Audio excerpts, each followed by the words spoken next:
Hello everyone, this is Sayyam Jha. Welcome to my channel.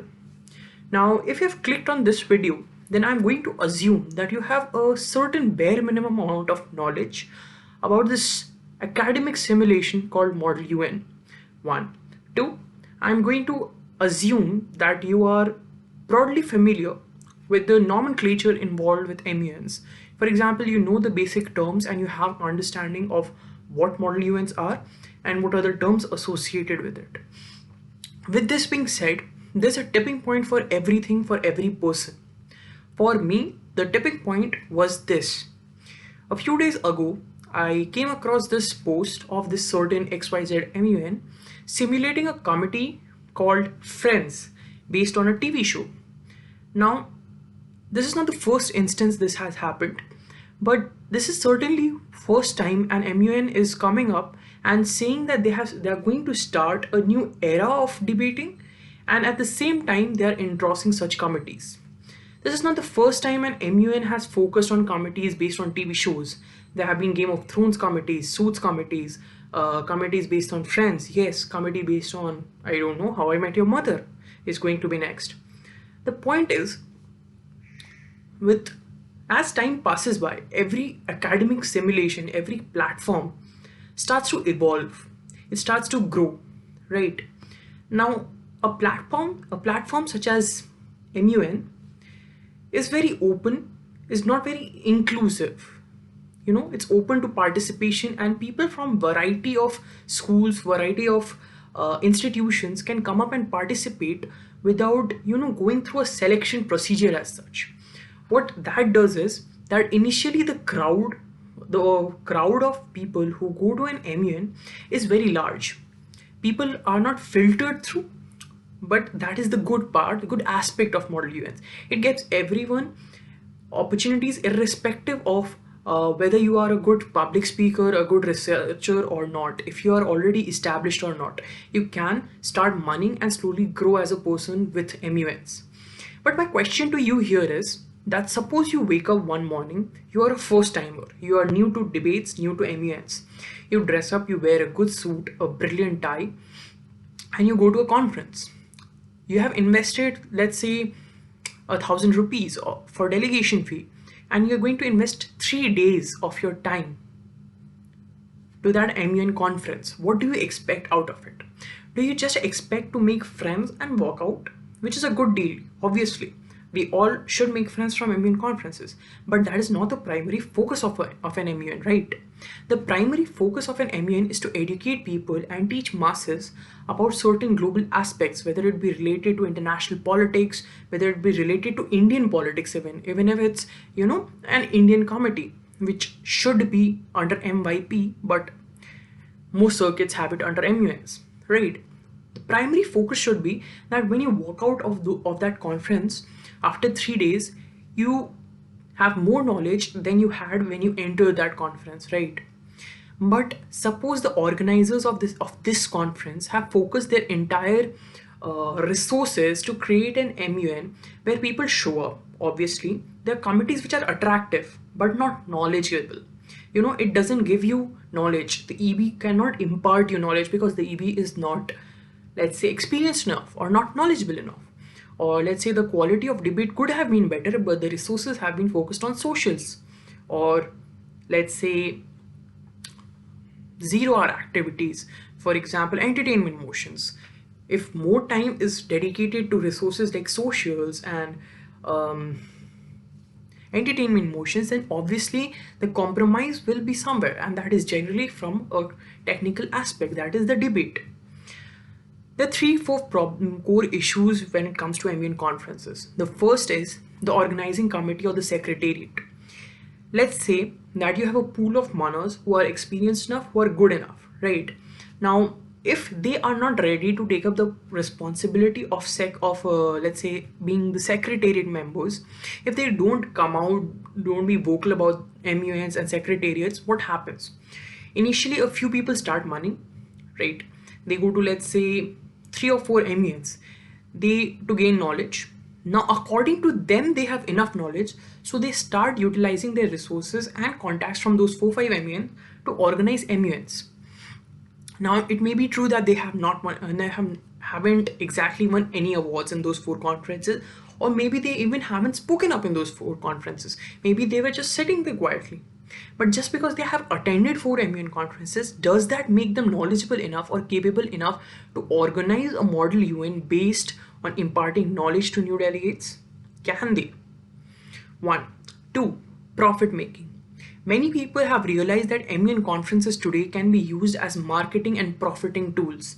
Basically, if you organize an MUN conferences with, let's say, an MUN conference with, let's say, X amount of investment, and you're getting X plus 5 amount of money out of that conference, then that plus 5 is your profit.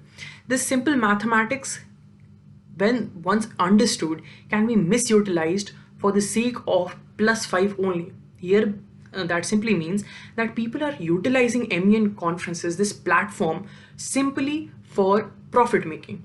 And that is why MUNs are slowly degrading and becoming more of a popular opportunity for people to come up and show off their suits and social skills, nothing else.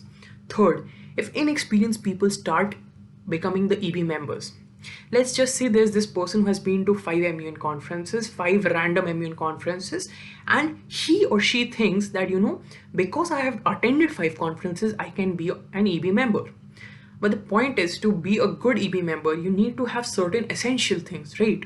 You need to, one, know the basics of the committee. Two, know what the agenda is. Three, understand how to deal with the committee. Four, have certain amount of experience to have dealt with and succeeded in such committees. If you haven't, then you chairing that conference is not viable. It's not defendable at all. The other issue with MUN conferences today is that apart from these novice people or these people who think they are doing good, there are people who are actually doing good. Now, if these people start getting corrupt, then what do we do? If the delegates who are at a higher pedestal in these conferences or in the circuits at large, if they start misutilizing their powers, then what do we do? Right? The point here is that MUN is a social structure, is a social event. If you start giving certain delegates more power, more authority over the circuit just because they are good enough, and they start misutilizing those power, those resources, then it is the responsibility of you delegates to take up the mantle and call them out. If they are indulging in unfair practices, it is our responsibility to call them out, right? If we let them keep on doing whatever they want under the guise of MUNs, certainly the whole concept and the basic ideals of Model UN will be over. I was in this conference, this Lok Sabha, where this very experienced Manar, he had been to over 75 MUNs. He was the chairperson. I was honored to be the scribe under him. He had said, and I quote him, that एक MUN में या MYP में एक लोकसभा का executive board should be the symbol of democracy, accountability, and the delegates should hold him accountable after the conference. What he essentially meant was that it may not be possible for an EB to, end a committee on such a note that the whole committee is on a consensus on who should get the best delegate award. But if a delegate comes up and asks the EB member why someone is getting an award, or why the EB did something, or why the EB thinks they did this or followed certain rules of procedure, then the EB should humbly, politely answer to that delegate and be accountable for his or her actions. You cannot have an executive board member saying, I have done this or I have taken this action just because I have been to 75 MUNs or let's say 5 MUNs. That should not be an explanation. An explanation should always be reasonable, logical, and legitimate. With this being said, Model UNs need basic scaling up. Committees like Friends, GOT, Suits shouldn't make sense to us because Model UN is directed towards 2-3 aspects of life. One is UN itself. If you don't have UN committees in MUN, then you obviously cannot start a new era of debating. If a MUN doesn't promote educational, knowledgeable discourse, diplomacy, research, but bases itself on hypothetical crisis which no sane person can say will happen in next 5, 10, 25 years, then that is not the motive of the conference. Then that shouldn't be the motive of the conference.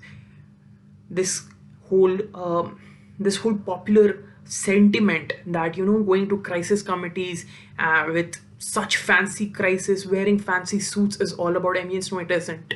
MUNs is a lot more. MUNs means a lot more. It's about how you utilize those resources. If I'm being very honest, when I started MUNs, I used to be in committees where the EB was friends with almost all their delegates because the circuit was very close. There were few people participating, everyone was friends with each other. So it was obvious that, in a committee of 15 people, a security council, the EB knows 10 of them. But that doesn't mean the EB gets corrupt or gets biased. The EB was always accountable. The research was of a high class. People knew what they spoke about. If someone mentioned a convention, we used to study and research on them. We never waited for weird crises where a president of a country is just breaking up diplomatic ties because he feels so. Although that may actually be happening in real life. But let's not get into that right now. Point being, MUNs are a very good platform to grow as people, to become knowledgeable, to understand the world we live in, provided that we utilize this resource in a good way. That being said, it is my earnest appeal to everyone to take up this issue. If you feel that this conference is being biased or is being headed by people who cannot head a conference, call them out. Hold them accountable. Do that publicly. It is your duty and it is our responsibility as delegates to make the MUN circuit great again. With that being said, thank you. Goodbye.